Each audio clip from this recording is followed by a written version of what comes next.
لولا أن هدانا الله لقد جاءت رسل ربنا بالحق.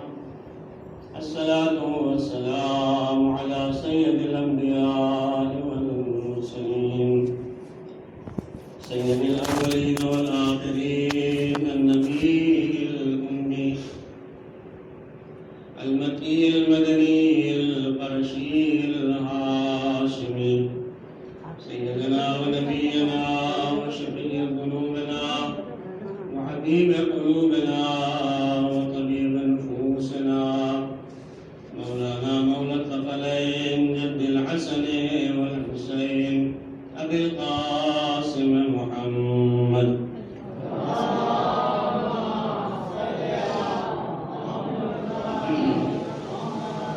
وعلى آل بيته الطيبين الطاهرين المعصومين المظلومين ولعنة الله على أعدائهم أجمعين من الآن إلى قيام يوم الدين. أما بعد فقد قال الله تعالى في كتابه المبين وهو أصدق الصادقين وقوله الحق. بسم الله الرحمن الرحيم. والعصر إن الإنسان لفي خسر إلا الذين آمنوا وعملوا الصالحات وتواصوا بالحق وتواصوا بالصبر. صلوات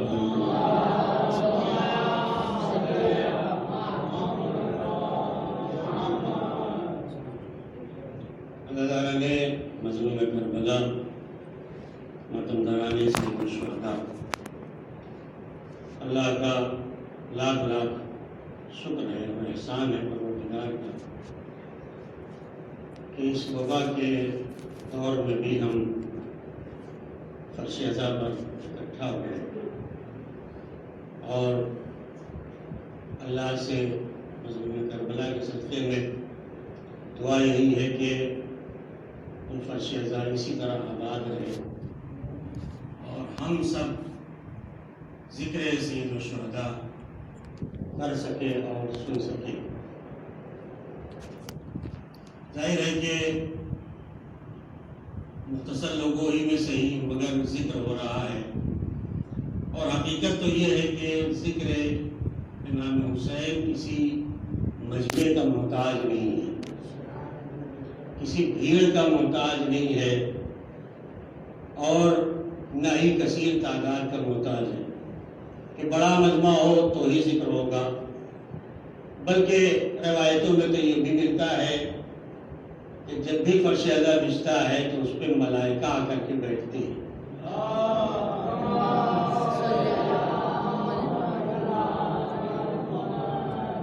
اور ہم اور آپ بہتر جانتے ہیں کہ ملائکہ وہ ہے کہ جو دکھائی نہیں دیتے اور بقول خطیب کے کہ جب ہم ملک کو دیکھیں گے تو بتانے لائق نہیں رہیں گے. ایک بار تو دیکھیں گے, سبھی دیکھیں گے, مگر جو دیکھیں گے تو بتانے لائق نہیں رہیں گے. تو یہ فرش عزا وہ ہے کہ جہاں پر ملائکہ بھی تمنا کرتے ہیں کہ ہمیں یہاں جانے کا موقع مل جائے. اس لیے کہ واقعہ بڑا مشہور ہے کہ کچھ ملائکہ فرش عزا سے گئے, مجلس سن کر کے گئے تو کچھ ملائکہ نے کہا کہ تم سے آج وہ خوشبو محسوس ہو رہی ہے جو اس سے پہلے کبھی نہیں ہم نے محسوس کی. کہاں گئے تھے؟ کہا کہ زمین پر ایک فرش بچھا تھا ذکر حسین کے لیے, ہم وہاں سے واپس آ گئے. تو کہا ہمیں بھی بتاؤ, ہم وہاں بھی جانا چاہتے, ہم بھی جانا چاہتے. تو ملائکہ نے کہا کہ اب تو مجلس ختم ہو گئی ہے. تو کہا مجلس ختم ہو گئی ہے, فرش تو ہوگا. کہا نہیں, وہ فرش بھی اٹھ گیا ہے. تو کہا وہ جگہ تو ہوگی جہاں امام حسین کا تذکرہ ہوا تھا, ہم بھی وہاں جا کر کے تبرکن اپنے آپ کو مس کرنا چاہتے ہیں. معمولی بات نہیں عزیزو, یعنی جس کو یہ شرف مل جائے ذکر امام کرنے کا اور فرش عزا کے بیٹھنے کا, وہ اپنے آپ کو دنیا کا خوش نصیب ترین اور امیر ترین انسان سمجھے کہ امام نے اسے اجازت دی ہے کہ تم آ کر کے بیٹھ جاؤ. ورنہ آج کے دور میں فی الحال کے دنیا میں ایسے کتنے کروڑوں انسان ہیں کہ جو واقعی بے چین ہے کہ کہیں فرش ادا بچھے تو ہم جا کے بیٹھے، مجلس ہو تو ہم جا کے سنیں، خطبہ اور بہت سارے ذاکرین علماء پریشان ہیں کہ ہمیں ذکر کرنے کا موقع ملے، مگر یہ نصیب والوں کو یہ موقع ملا ہے۔ تو شہزادی کی ہم شکر گزار ہیں کہ بی بی آپ نے ہمیں اور آپ کو اس لائق سمجھا ہے کہ ہم منبر پہ آ کے آپ کا ذکر کریں اور آپ اس گوشت اس ذکر کو سماعت فرمائیں۔ ایک صلوات پڑھیے محمد والے محمد۔ ابتدائی مجلس ہے، انشاءاللہ آج ہم اپنے موضوع کو تھوڑا سا آپ کے سامنے پیش کریں گے، کوشش کریں گے کہ ان 10 دنوں میں جو بھی ہو سکے وہ اس سورہ کے ذیل میں انشاءاللہ جو سورہ عصر کے نام سے مشہور ہے، اور عنوان کلام جو ہوگا انشاءاللہ خسارے سے کیسے بچے، تو جو بھی ہو سکے گا اس طالب علم کی حیثیت سے وہ انشاءاللہ آپ کی خدمت میں ہم پیش کرنے کی کوشش کریں گے کہ آخر خسارے سے، گھاٹے سے اگر ہم بچنا چاہتے ہیں تو کیسے بچیں۔ ظاہر اس میں دنیاوی بات نہیں ہے کہ ہم دنیاوی گھاٹے سے کیسے بچیں، کیونکہ دنیاوی گھاٹے سے بچنے کے لیے انسان کے پاس بہت سارے راستے ہیں۔ مسئلہ یہ ہے کہ ہم آخرت کے گھاٹے سے کیسے بچیں، ہمیں وہ سمجھنا ہے۔ تو میں نے عرض کیا کہ یہ ذکر جو ہے وہ کسی بڑے مجمع کا محتاج نہیں ہے، بلکہ خلوص کا محتاج ہے۔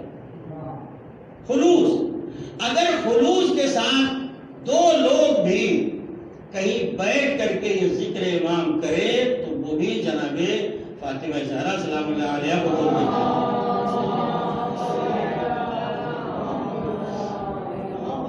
ایران کا واقعہ ہے، ایک بہت بڑے خطیب تھے جن کے پاس ٹائم نہیں ہوتا تھا، پہلے سے ان سے وعدہ لینا پڑتا تھا۔ کچھ چھوٹے چھوٹے بچوں نے مجلس کا اہتمام کیا اور انہوں نے یہ طے کیا کہ ہم اس بڑے خطیب سے پڑھوائیں گے۔ بچوں کو بھی شوق ہوتا ہے کہ بھائی چھوٹے موٹے ذاکر سے کیوں پڑھائیں، بڑے ذاکر سے پڑھائیں گے۔ لہذا سارے بچے آ گئے اور کہا حضور ہم نے ایک مجلس رکھی ہے اور آپ اس مجلس میں تشریف لائیں گے اور آپ مجلس پڑھیں گے۔ انہوں نے کہا سوچا اپنے دل میں کہ ہم اتنے بڑے خطیب اور چھوٹے چھوٹے بچوں کے مجلس میں جا کے ہم کیا پڑھیں گے، کبھی یہ سوچنا ہی نہیں چاہیے۔ چھوٹے بچے ہیں، بڑے بچے ہیں، سب ذکر امام سننے کے لیے آئے ہیں، تو انہوں نے سوچا ہم کیا پڑھیں گے، لیکن پھر سوچا کہ اچھا چلو بچوں نے اتنی زیادہ ضد کر لی کہ ہم پڑھوائیں گے تو آپ ہی سے پڑھوائیں گے۔ لہٰذا انہوں نے کہا اچھا ٹھیک ہے ہم آ جائیں گے۔ وقت اور تاریخ اور دن جو بھی تھا، جگہ وہ معین ہو گئی اور وہ وہاں گئے۔ اتفاق سے جس جگہ مجلس تھی کوئی بہت بڑا ہال نہیں تھا، کوئی بہت اچھا فرش نہیں تھا، ایسے ہی بچوں نے اپنے اعتبار سے اہتمام کیا تھا، اور مولانا کے بیٹھنے کے لیے شاید ایک کرسی بھی صحیح سے نہیں تھی، جو بھی ان کے پاس تھا وہ بٹھا دیا۔ مولانا نے بے دلی سے 2-4 جملے 10 جملے کہے اور اس کے بعد مجلس ختم ہو گئی۔ ابھی آپ غور یہ کیجئے گا کہ جناب فاطمہ کس مجلس کو قبول کرتی ہیں۔ تبرک میں بچوں نے چائے کا انتظام کیا تھا۔ اب بچوں نے چائے بنائی ہوگی تو کیسی چائے بنی ہوگی، ان کے اعتبار سے چائے اچھی نہیں تھی، لہذا انہوں نے یہ سوچا کہ جب چائے آئی بچوں نے لا کے چائے دی تو انہوں نے سوچا بچوں نے چائے بنائی ہوگی کیسی چائے ہوگی، لہذا ہمارے پینے کے لائق نہیں ہوگی۔ انہوں نے بچوں کی نگاہ بچا کر کے چائے گرا دی، چلے گئے، مجلس ختم ہو گئی، چلے گئے اپنے گھر، رات میں سوئے۔ جناب فاطمہ خواب میں آئی اور مخاطب کر کے کہتی ہیں کہ تم اپنے آپ کو بہت بڑا ذاکر سمجھتے ہو؟ کبھی بھی مجھ سے کچھ غلطی ہو گئی ہے؟ کہا تم نے ابھی تک جتنی مجلسیں پڑھی ہے مجھے ایک بھی قبول نہیں ہے، میں نے صرف ایک مجلس قبول کی ہے جو کل تم نے پڑھی تھی، آج پڑھی تھی اور ابھی سوئے۔ کہتی بی بی آخر اس مجلس میں ایسا کیا تھا؟ اور کہا ایک مرتبہ شہزادی نے جملہ کہا ہے، شہزادی کہتے کہ میں معلوم ہے تم نے جو چائے پھینک دی تھی وہ چائے میں نے اپنے ہاتھوں سے بنائی تھی۔ آپ سوچئے تو اس سے ایک سبق کیا ملا کہ اگر جذبہ ہو، اگر خلوص ہو تو بچوں کی بھی مجلس جناب زہرا قبول کر لیتی ہے. تو مجمع بڑا ہونا ضروری نہیں ہے، انتظامات زیادہ ہونا ضروری نہیں ہے. اصل مسئلہ یہ ہے کہ انسان کے اندر عشق پایا جاتا ہو، محبت حسین پائی جاتی ہو، جذبہ پایا جاتا ہو، خلوص پایا جاتا ہو. اور جب یہ خلوص پیدا ہو جاتا ہے تو ادھر سے قبولیت کا شرط مل جاتا ہے، چاہے وہ بچہ مجلس کر رہا ہو، چاہے غریب کر رہا ہو، چاہے امیر کر رہا ہو. صلوات پڑھیے محمد والے کے.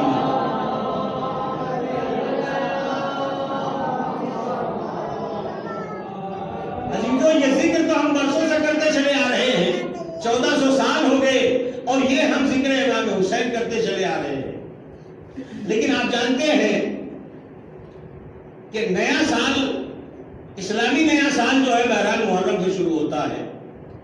کچھ لوگ مبارکباد بھی پیش کرتے ہیں، نئے سال کا جشن بھی مناتے ہیں. ٹھیک ہے، ہر آدمی کی اپنے مرضی کی بات ہے، وہ اپنے اعتبار سے کر سکتا ہے. مگر ہمیں اس سے بحث نہیں ہے کہ وہ کیا کرتا ہے. مبارکباد دیتا ہے، جشن مناتا ہے، خوشی مناتا ہے، ڈھول تاشے بجاتا ہے. لیکن دنیا کا طریقہ یہی ہے کہ نئے سال کا آغاز خوشیوں سے ہوتا ہے، اور ہم حسین کے چاہنے والوں کے سال کا آغاز فرش ازا کے سال کے غم سے ہوتا ہے. اس میں لوگ کہتے ہیں کہ صاحب یہ بڑے بیکار لوگ ہیں، یہ اپنے سال کا آغاز ہی رونے سے کرتے ہیں، لہذا ان کا سال منحوس ہو جائے گا. ہم کہتے ہیں صاحب آپ کہاں ہیں؟ جناب آدم کی تاریخ پڑھیے آپ. جناب آدم جب جنت سے زمین پر تشریف لائے تو روتے ہوئے آئے تھے کہ ہنستے ہوئے آئے تھے؟ تو تاریخ ہمیں یہ بتاتی ہے کہ جنت سے زمین پر جناب آدم آئے، ہنستے ہوئے نہیں آئے، روتے ہوئے آئے. اور عالم یہ کہ 300 سال تک روتے رہے. تو میں جملہ کہوں عزیزوں، اگر جناب آدم روتے ہوئے آئے اور 300 سال تک روتے رہے، انسانیت منحوس نہ ہوئی تو ہمارا سال کیا منحوس ہوگا؟ اور تھوڑا سا آگے بڑھا دوں، جو لوگ یہ اعتراض کرتے ہیں کوئی ان سے کہہ دے کہ جا کے اپنے ماں باپ سے پوچھ لینا کہ جب تم پیدا ہوئے تھے تو ہنستے ہوئے پیدا ہوئے تھے، روتے ہوئے پیدا ہوئے تھے. تو جب تمہاری زندگی منحوس نہ ہوئی، ہمارا سال کیسے منحوس ہو جائے گا؟ ہم رو کر کے بتاتے ہیں کہ جو بھی زندہ رہنا چاہتا ہے اسے بہرحال رونا پڑے گا، اس لیے کہ رونا زندگی کی علامت ہے، ہنسنا زندگی کی علامت نہیں.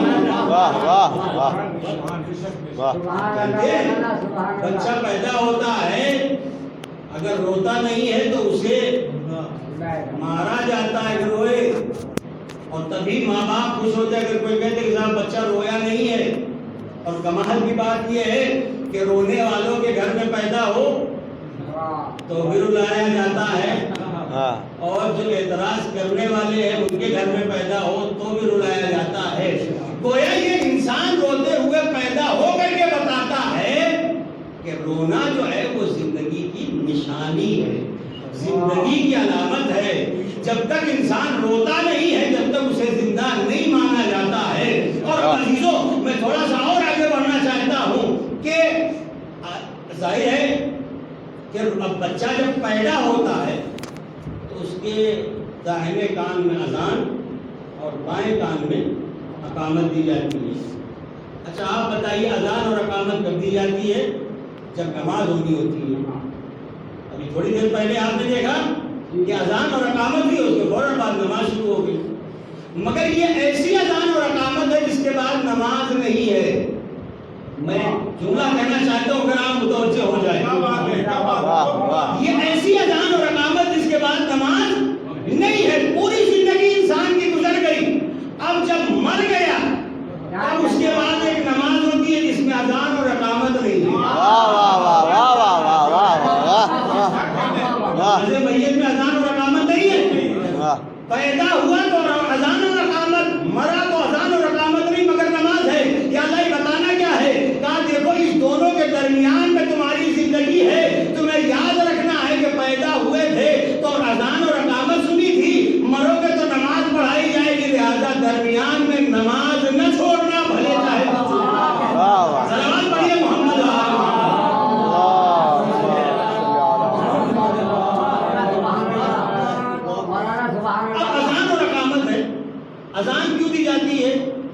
اذان اس لیے دی جاتی ہے کہ لوگ نماز کے لیے متوجہ ہو جائیں. تو ہم نے کہا کہ بھائی اگر اذان اعلان نماز ہے تو حی علی الصلاۃ کہیے، اللہ اکبر اشہد ان لا الہ الا اللہ، اس کی کیا ضرورت ہے؟ پہلے کے زمانے میں ٹھیک ہے گھڑی نہیں ہوتی تھی، آج کے زمانے میں تو ہر ہاتھ میں گھڑی ہے، اور ہاتھ میں نہیں ہے تو موبائل تو ہے ہی ہے، ہر جیب میں موبائل ہے. پھر اذان دینے کی کیا ضرورت ہے؟ کہا نہیں. توجہ کریے گا، اذان کیوں دی جاتی ہے اس کا ایک فلسفہ ہے. کہا ہم اذان جو دیتے ہیں وہ صرف اعلان نماز نہیں ہے بلکہ اعلان عقیدہ بھی ہے. جی اعلان عقیدہ بھی، اپنے عقیدے کا اعلان بھی ہے. یہ کیسا عقیدے کا اعلان ہے؟ کہا کہ علماء کہتے ہیں کہ قیامت کے میدان میں کوئی یہ نہ کہہ سکے کہ ہمیں پتہ ہی نہیں تھا کہ اللہ ایک یا محمد اللہ کے رسول تھے. لہذا مؤذن اذان میں اشہد ان لا الہ الا اللہ کہتا ہے کہ میں گواہی دیتا ہوں کہ اللہ کے علاوہ کوئی خدا نہیں ہے، محمد اللہ کے رسول ہے. گویا صرف اذان اعلان نماز نہیں ہے بلکہ اعلان عقیدہ بھی ہے. ہم نے کہا بہت اچھی بات ہے، آپ اسی پہ ٹکے رہیے گا کہ اذان جو ہے وہ اعلان نماز ہے. تو جیسے اشہد ان لا الہ الا اللہ اعلان نماز کے ساتھ اعلان عقیدہ ہے، اشہد ان محمد رسول اللہ اعلان نماز کے ساتھ اعلان عقیدہ بھی ہے، ویسے ہی اشہد ان علی ولی اللہ بھی اعلان عقیدہ ہی تو ہے. کل کو یہ کوئی نہ کہہ سکے ہمیں تو پتہ ہی نہیں تھا، ہم تو قدیر میں تھے ہی نہیں، ہم تو قدیر کے بعد والے ہیں، تو ہمیں کیا پتا کہ علی اللہ کے ولی ہیں. لہذا ہم پانچوں وقت اذان میں اقامت میں اعلان کرتے ہیں کہ جیسے اللہ ایک ہے، محمد اللہ کے رسول ہیں، ویسے ہی علی اللہ کے ولی ہیں. اب کہتے صاحب بھائی آپ میں تو ولی ہوتے ہی نہیں ہیں. ہم نے کہا چلیے ٹھیک ہے، اگر ہمارے میں ولی نہیں ہوتے جتنے علی علی کہہ کے ولی بنے ہیں انہیں ہمیں دے لیجئے، اور جتنے کسی اور کا نام لے کے بنے ہوں انہیں آپ لے لیجئے. سلوات پڑھیے محمد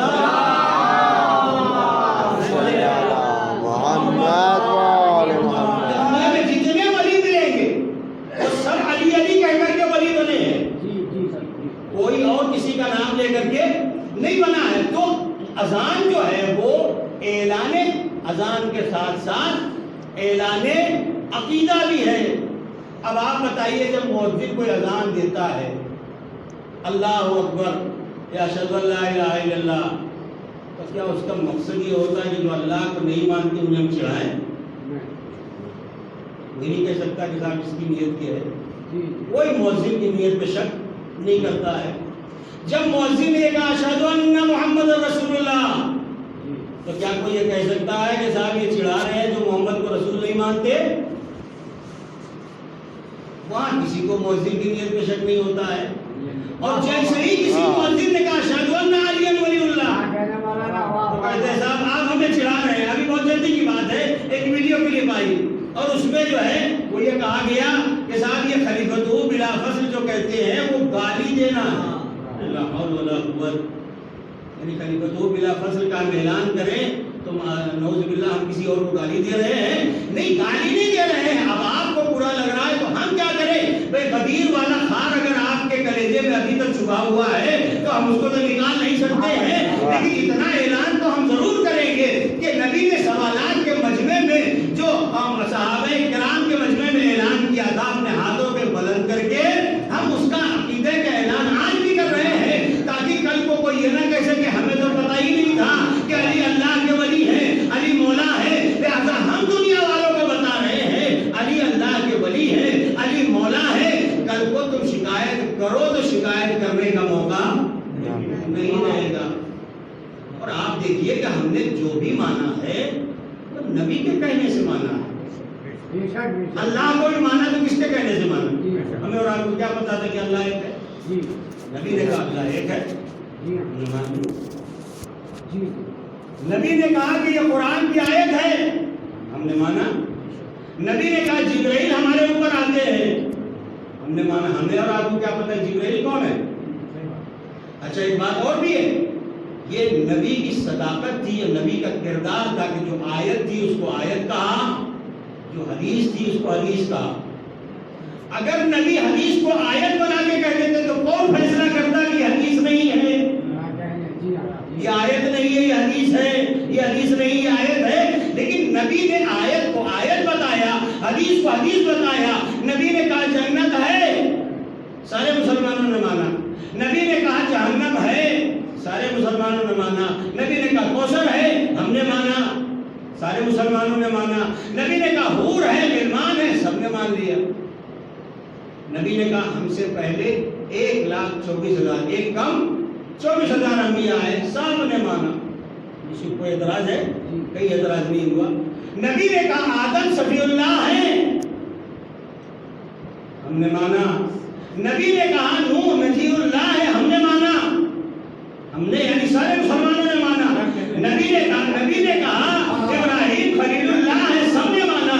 نبی نے کہا کہ اسماعیل ذبیح اللہ ہے، سب نے مانا۔ نبی نے کہا موسیٰ کلیم اللہ ہے، سب نے مانا۔ نبی نے کہا عیسیٰ روح اللہ ہے، سب نے مانا۔ تو میرے عزیزو، آپ نبی کے کہنے پہ ہم نے آدم کو صفی اللہ کہا، نوح کو نبی اللہ کہا، ابراہیم کو خلیل اللہ کہا، اسماعیل کو ذبیح اللہ کہا، موسیٰ کو کلیم اللہ کہا، عیسیٰ کو روح اللہ کہا، کسی کو اعتراض نہیں ہے۔ تو اسی نبی نے کہا علی ولی اللہ ہے،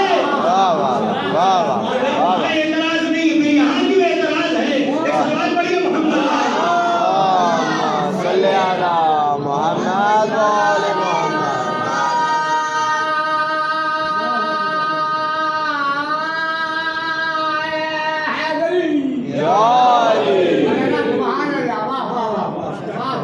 اچھا کسی نے امام موسی کاظم علیہ السلام کا سوال کیا تھا، اللہم صلی علی محمد وآل محمد، کہ مولا یہ بتائیے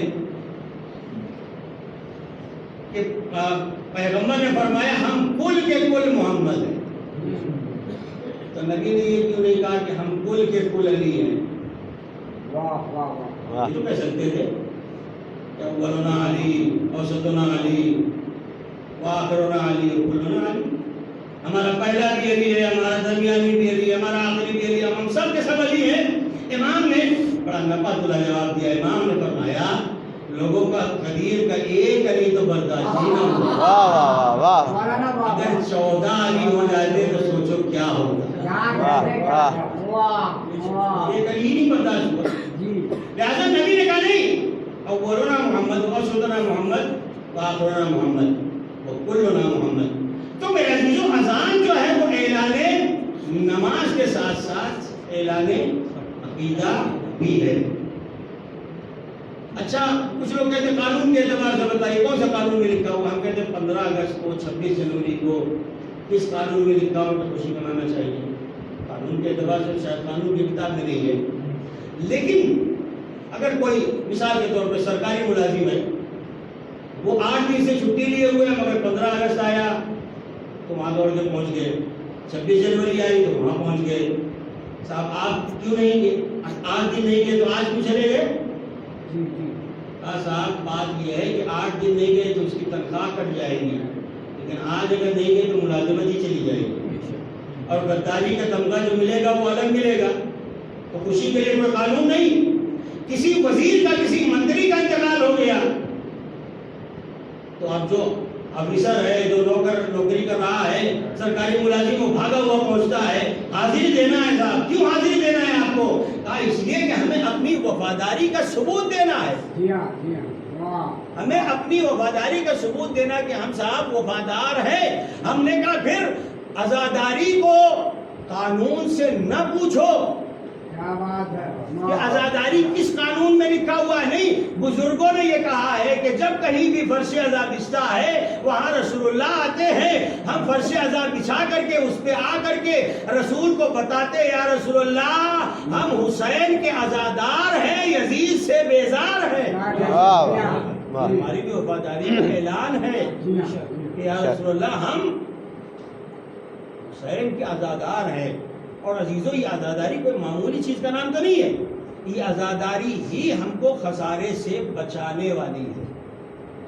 عزاداری ہم کو نقصان سے بچانے والی ہے، ہم کو خسارے سے بچانے والی ہے۔ اللہ نے اعلان یہ کیا، بسم اللہ الرحمن الرحیم، والعصر ان الانسان لفی خسر، قسم ہے زمانے کی، انسان گھاٹے میں۔ اللہ نے یہ نہیں کہا بزنس مین گھاٹے میں ہے، اللہ نے یہ نہیں کہا جاب کرنے والا گھاٹے میں ہے، اللہ نے یہ نہیں کہا نوکری کرنے والا گھاٹے میں ہے، اللہ نے یہ نہیں کہا کہ کسان گھاٹے میں ہے، کھیتی کرنے والا گھاٹے میں ہے، اللہ نے یہ نہیں کہا کہ دکان چلانے والا گھاٹے میں ہے، اللہ نے یہ نہیں کہا کہ گھر میں بیٹھنے والا گھاٹے میں ہے، اللہ نے کہا کہ زمانے کی قسم انسان گھاٹے میں ہے۔ تو اگر کسی کو گھاٹے سے بچنا ہے تو سب سے پہلے انسان بننا پڑے گا، بعد میں کچھ اور بنے، لیکن سب سے پہلے تو انسان بننا پڑے گا۔ اب جب انسان بن گئے تو اب خسارے سے بچنے کے لیے کیا کرنا پڑے گا؟ اللہ نے کہا الا الذین آمنوا، گھاٹے سے وہ بچے گا جو ایمان لائے گا، وعمل الصالحات، اور نیک عمل کرے گا۔ اچھا صرف یہیں پہ ہم گھاٹے سے بچ گئے دو چیزوں سے؟ کہا نہیں، اس سے ابھی یہاں آپ گھاٹے سے نہیں بچے، پھر کیا ہوگا؟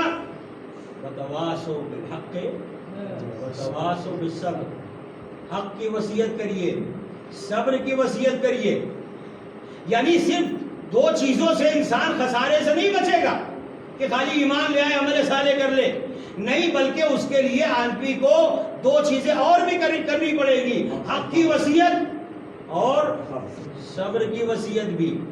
الحمدللہ ہم نے جن اماموں کو مانا ہے انہوں نے ہمیں یہ سکھایا ہے کہ حق کی بات کرو، کہیں بھی کرو، کہیں بھی مجمع میں ہو، اپنا ہو پرایا ہو، مگر ہمیشہ حق کی بات کرو، صبر کی بات کرو۔ ہمارے ایسے رہنما ہیں، ہم نے ایسوں کو امام مانا ہے کہ جن کے لیے ہم فخر سے کہہ سکتے ہیں الحمدللہ ہمارے جو پارا ہے وہ ایسے کسی کے پاس بھی نہیں ہے۔ ٹھیک ہے، اللہ نے کیا کہا قرآن میں؟ یوم ندعو کل اناس بامامہم، ہم ہر شخص کو اس کے امام کے ساتھ بلائیں گے۔ اچھا، اس آیت کا پس منظر جو ہے وہ یہ ہے کہ یہودیوں نے ایک بناوٹی بات گڑھی، بناوٹی بات کہی انہوں نے، جو کہ جس کی کوئی حقیقت نہیں تھی۔ انہوں نے کہا کہ اللہ قیامت کے دن سب کو پاپ کے ساتھ بلائے گا۔ تو عیسائیوں کو چڑھانے کے لیے انہوں نے کہا تھا، لہذا عیسائی بیچارے پریشان ہو گئے۔ انہوں نے یہ سوچا کہ جب ہمارا نبی بنا باپ کے پیدا ہوا تو جب ہمارا نبی نہیں اٹھے گا تو ہم کیسے اٹھیں گے؟ مسئلہ یہاں کے پھنس گیا۔ لہذا انہوں نے بھی ایک بات گڑھی، انہوں نے کہا کہ صاحب قیامت کے دن اللہ سب کو ماؤں کے ساتھ بلائے گا۔ تو جن کی ماؤں کے کردار مشکوک تھے انہوں نے اس کو قبول کر لیا، چلو بھائی یہی ٹھیک ہے۔ لیکن اب مسئلہ یہ کہ دو گروہ ہو گیا، ایک کہتا ہے کہ باپ کے ساتھ بلائے جائیں گے، دوسرا کہتا ہے ماں کے ساتھ۔ یہ بات جو ہے وہ صحابہ کرام تک آ گئی، صحابہ کرام میں بھی یہ چرچا ہونے لگی، کچھ کہتے تھے باپ کے ساتھ بلایا جائے گا، کچھ کہتے تھے ماں کے ساتھ۔ وہاں بھی مسئلہ یہی تھا، جن کا جو ہے وہ یقین نہیں تھا وہ کہتے تھے ٹھیک ہے ماں کے ساتھ بلایا جائے، معاملہ ختم ہے۔ تو اب یہ بات پیغمبر تک آئی، پیغمبر سے کسی نے کہا یا رسول اللہ ہم باپ کے ساتھ بلائے جائیں گے کہ ماں کے ساتھ بلائے جائیں گے؟ پیغمبر نے کیا کہے، ظاہر پیغمبر وہی کے بنا تو بولتے نہیں ہیں، پیغمبر خاموش ہے کہ اتنے میں آیت نازل ہوئی، پیغمبر ان سے کہیے یوم ندعو کل اناس بامامہم، ہم ہر شخص کو اس کے امام کے ساتھ بلائیں گے۔ واہ واہ واہ، ختم کر دینا، باپ کے ساتھ نہ ماں کے ساتھ، باپ ماں جیسے بھی ہو وہ تم حساب کتاب دینا، ماں باپ حساب کتاب دیں گے، مگر ہم ہر شخص کو اس کے امام کے ساتھ بلائیں گے۔ امام کسے کہتے ہیں؟ امام کہتے ہیں پیشوا کو، امام کہتے ہیں رہبر کو، امام کہتے ہیں آگے چلنے والے کو۔ دو جملے قرآن نے استعمال کیے ہیں، ایک امام رہبر کا امام کا لفظ استعمال کیا، اور اتفاق کی بات یہ ہے کہ قرآن میں 12 جگہ پر امام کا نام استعمال ہوا ہے، لفظ امام 12 جگہ استعمال ہوا ہے، نہ 11 اور نہ 13، 12 جگہ امام کا نام لفظ استعمال ہوا۔ ٹھیک ہے. اب پروردگار نے کہا ہم ہر شخص کو اس کے امام کے ساتھ بلائیں گے. اللہ کی بارگاہ میں سوال کرے اللہ امام کے ساتھ کیوں بلائے گا؟ اللہ کہے گا ہر ایک کو دیکھنے کی ضرورت نہیں ہے. امام کو بلایا جائے گا, امام کو دیکھا جائے گا اور امام سے فیصلہ ہوگا. چھوٹے بچے دو چار بیٹھے ہوئے ہیں, ان کو ان تک بھی بات پہنچ جائے. انہوں نے بھی دیکھا ہے گھر میں جب کھانا پکتا ہے تو مائیں جو ہوتی ہیں وہ جب چاول پکاتی ہیں تو ایک دو دانہ نکال کے اس میں دیکھتی ہیں ہو گیا کہ نہیں ہو گیا. اس سے اندازہ ہو جاتا ہے ان کو کہ جتنے بھی پتیلی میں ہے, چاول بھگونے میں ہے, وہ سب تیار ہو گیا ہے. بڑے بڑے باورچی بھی اسی طرح چیک کرتے ہیں. 10 کلو 20 کلو بھی پک رہا ہے تو بھی اس میں 2 ہی دانے نکال کے چیک کرتے ہیں اور پھر اس کے بعد فیصلہ کر دیتے ہیں کہ صاحب تیار ہے. اللہ نے کہا ہر شخص کو اس کے امام کے ساتھ بلائیں گے. امام کو دیکھ کے ہی فیصلہ ہو جائے گا امام جنتی ہے جہنمی ہے. ایک ایک کو چیک کرنے کی ضرورت نہیں ہے. جیسے چاول کے 2 دانے کو دیکھ کر کے فیصلہ کر دیا جاتا ہے کہ دیکھ تیار ہے, ویسے ہی امام کو دیکھ کر کے فیصلہ کیا جائے گا یہ جنتی ہے یا جہنمی ہے. الحمدللہ ہم نے جن کو امام مانا ہے وہ صرف جو ہے نجات دلانے والے نہیں ہیں بلکہ جنت کے مالک ہیں. جنت دلانا نہیں بلکہ مالک جنت ہے. یقیناً جب وہ جنت کے خود مالک ہے تو ہم جنت میں اپنے آپ سے چلے جائیں گے.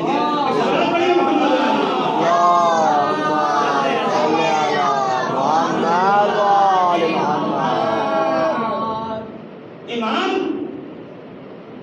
وہ علی سینا سے کسی نے پوچھا تھا امام کسے کہتے ہیں؟ انہوں نے کہا کہ ہم حدیث نہیں بیان کریں گے, قرآن کی آیت سے نہیں دلیل دیں گے, ہم صرف اتنا کہتے ہیں امام اسے کہا جاتا ہے کہ جس کی کائنات محتاج ہو اور وہ کسی کا محتاج نہ ہو. ختم ہو گئی. امام اسے کہا جاتا ہے کہ جس کی کائنات محتاج ہو اور وہ کسی کا محتاج نہ ہو. حالانکہ یہ صفت اللہ میں پائی جاتی ہے مگر اللہ نے جن کو رہنما بنایا ہے ان کے اندر بھی یہ صفات رکھی ہے. اچھا آپ دیکھیے دنیا کے بھی امام ہوتے ہیں, ہم بھی بہرحال کسی مسجد کے امام ہیں, یہاں بھی امامت کری یہ بھی تھوڑی دیر پہلے ہم نے. خیر یہاں تو یوں ہی ہوئی ہے کیونکہ جب مسجد بنائی جاتی ہے مسجد میں محراب بنائی جاتی ہے. کیوں بنائی جاتی ہے؟ جب آپ دیں گے کہ امام کے لیے بنائی جاتی ہے, پیش نماز کے لیے بنائی جاتی ہے. تو اگر پیش نماز کو کھڑا ہی کرنا ہے تو یہ دیوار ٹیڑھی کرنے کی کیا ضرورت ہے؟ سیدھی سیدھی دیوار رکھیے, وہ امام کھڑا ہو جائے گا. یہ آپ اپنے ساتھ میں کھڑا کر لیجئے. ابھی صاحب اگر امام ہمارے ساتھ کھڑا ہو جائے تو امام نہیں لگتا ہے, یہی تو ہے نا. لہٰذا امام کو آگے کھڑا ہونا چاہیے. ارے صاحب جس امام کو آپ آگے کھڑا کر رہے ہیں تاکہ وہ سب سے الگ دکھے تو اس کو اللہ نے امام تو نہیں بنایا, آپ ہی نے امام بنایا ہے. آپ ہی تنخواہ دے رہے ہیں, آپ ہی پگار دے رہے ہیں. آپ کے تنخواہ پہ پلنے والا امام اگر وہ محراب میں نہ کھڑا ہو, آگے نہ کھڑا ہو تو امام نہیں لگتا, امام کی شان نہیں آتی ہے. میں کیا کہہ رہا ہوں, یعنی ہمارا بنایا ہوا امام بھی اتنا حق رکھتا ہے کہ وہ آگے کھڑا ہو, سب سے الگ دکھے. تو جس کو اللہ نے امام بنایا ہو وہ غیروں کے ساتھ کیسے بن سکتا؟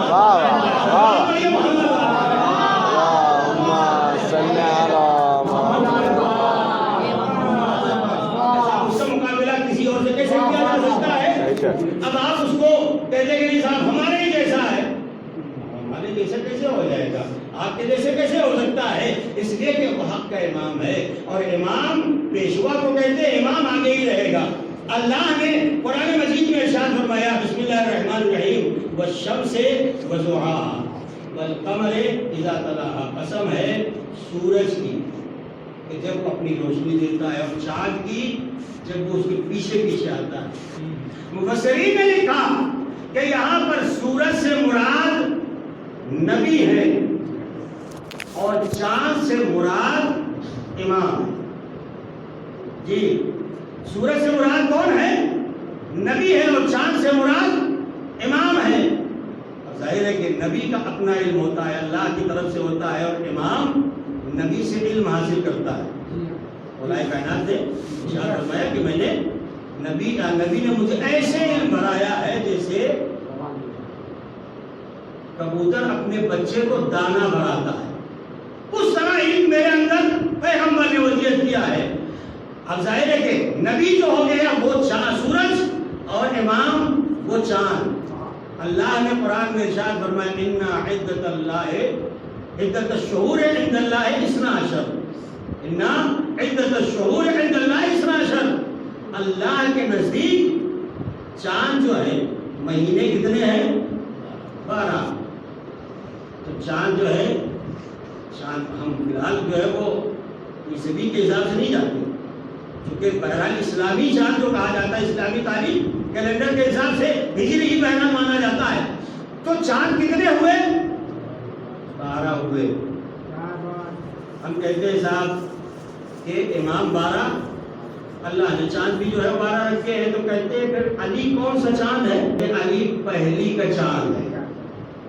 ذرا سا توجہ کریے گا، علی پہلی کا چاند ہے، اور پہلی کا چاند آسانی سے دکھائی نہیں دیتا ہے۔ واہ واہ واہ۔ ابھی اتنی ترقی ہو گئی ہے، مگر اس کے باوجود بھی عید ایک نہیں ہو پاتی، گڑبڑ ہو جاتی ہے کہ نہیں ہو جاتی؟ اتنے سارے جو ہے وہ سہولتیں فراہم ہو گئی ہے چاند دیکھنے کے لیے، سائنس نے ترقی کر لی ہے، مگر اس کے باوجود بھی بہرحال عید خراب ہو جاتی ہے۔ ہم نے کہا کہ جس کو پہلی کا چاند نظر نہیں آتا اس کی عید خراب ہو جاتی ہے۔ علی ہے پہلی کا چاند، جس کو علی نظر نہ آئے نہ اس کی نماز صحیح رہتی ہے، نہ روزہ صحیح رہتا ہے، نہ عبادت صحیح رہتی ہے۔ تو پلٹ کے کہنے لگے صاحب اگر علی پہلی کا چاند ہے تو چاند جو ہوتا ہے وہ غائب بھی تو ہو جاتا ہے۔ ہم نے کہا ہمارا بھی غائب ہوا ہے، مگر چاند جب غائب ہوتا ہے تو 14ویں کو چڑھ کے غائب ہوتا ہے۔ ہمارا اگر کوئی 14 سے پہلے غائب ہوا ہو تو ہمیں بتاؤ، ہمارا جو 14واں معصوم ہے، 12واں امام ہے اور 14واں معصوم ہے۔ خیر چاند بھی 14ویں کے چاند جب چمکتا ہے پورے تاب و تاب کے ساتھ، اس کے بعد پھر غائب ہوتا ہے۔ کہ ہمارا امام بھی ہے جو 14ویں کو چڑھ کر کے اس کے بعد پھر غیبت کے پردے میں گئے۔ تو عزیزوں اگر ہمیں خسارے سے بچنا ہے تو ہمیں اہل بیت کا دامن تھامے رہنا پڑے گا، تو ہم جا کر کے آخرت کے خسارے سے بچیں گے۔ دنیاوی خسارہ اسلام کے نگاہ میں کوئی خسارہ نہیں ہے، اس لیے کہ دنیا میں انسان آیا ہے تو یہاں تو سب چلتا رہے گا، مگر آخرت میں انسان کو جانا ہے، اور بہرحال آخرت والی زندگی جو ہے وہ ہمیشہ والی زندگی ہے۔ لہذا انسان کو آخرت کے لیے عمل کرنا ہے، اور آخرت کے خسارے سے کیسے بچنا چاہیے یہ آل محمد بتائیں گے۔ اور جس نے خسارے سے بچنے کی سوچا، آپ دیکھیے کہ وہ شب عاشور بھی ایک طرف فائدہ اور ایک طرف خسارہ تھا، اس نے فائدے کو چھوڑ دیا اور خسارے کو چھوڑ دیا اور فائدے کی طرف آ گیا۔ ایک طرف جنت اور ایک طرف جہنم ہے۔ عزیز ہو جائے پہلی مجلس ہے، انشاءاللہ کل سے ہم آپ کی خدمت میں باقاعدہ طور پر گفتگو کا آغاز کریں گے۔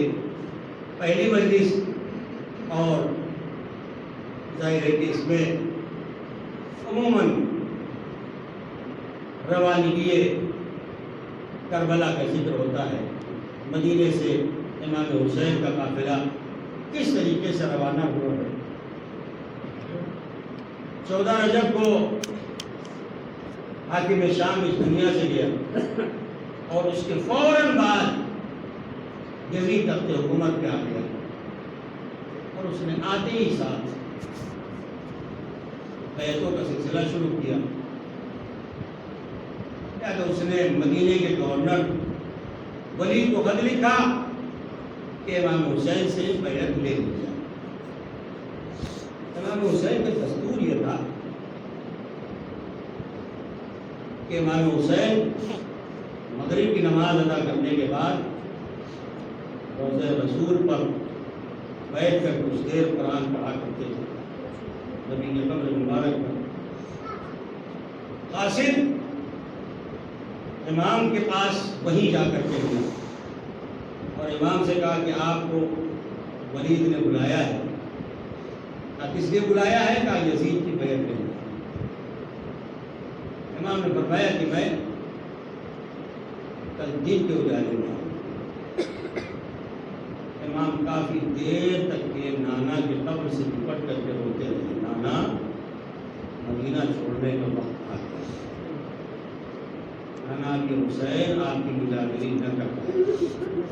کافی دیر ہو گئی. دستور یہ تھا جناب زینب گھر پہ کھڑی ہو کر کے بھائی کا انتظار کرتی رہتی.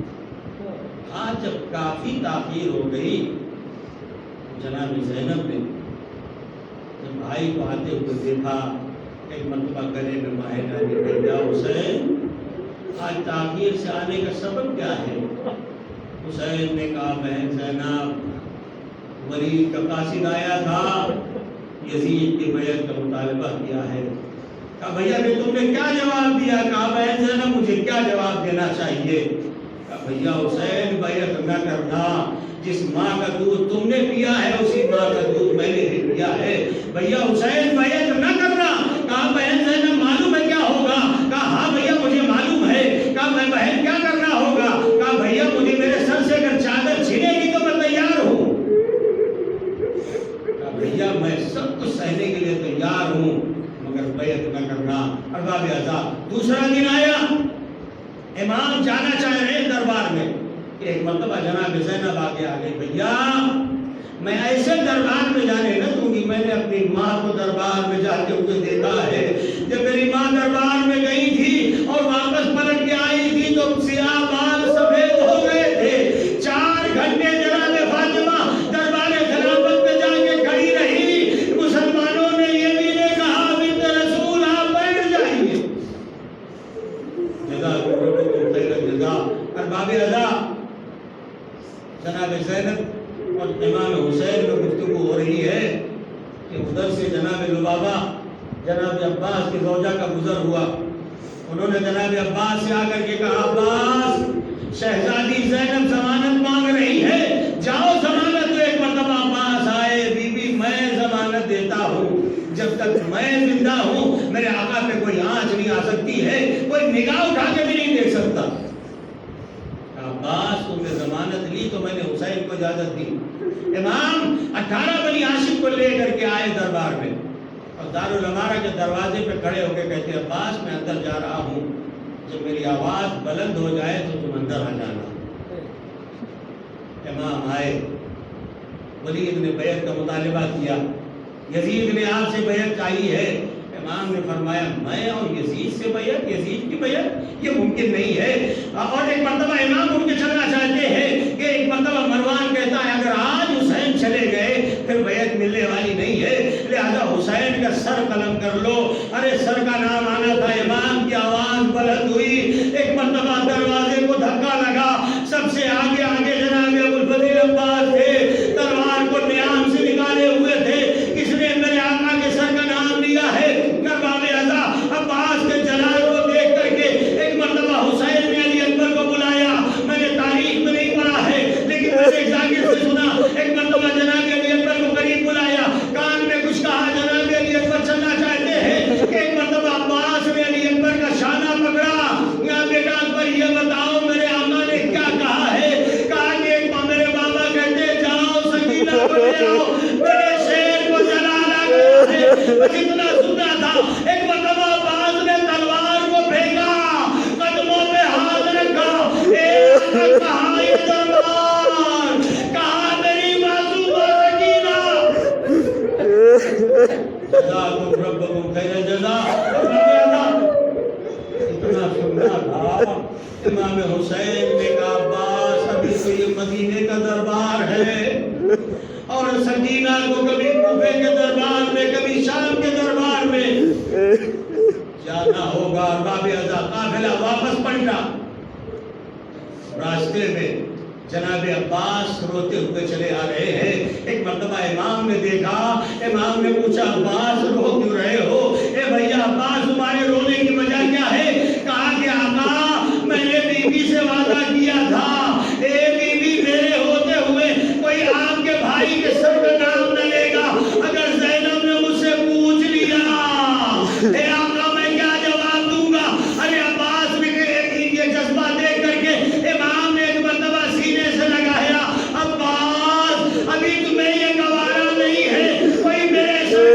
پہ آئے کربلا کا میدان ہوگا، میرے گلے پہ شمر کا خنجر ہوگا، زینب آواز دے رہی ہوگی اے شمر میرا بھیا کیسا ہے، اے شمر میرا بھائی بے خطا ہے، ارے کوئی آواز پہ لبیک نہ کہہ رہا ہوگا، زینب فریاد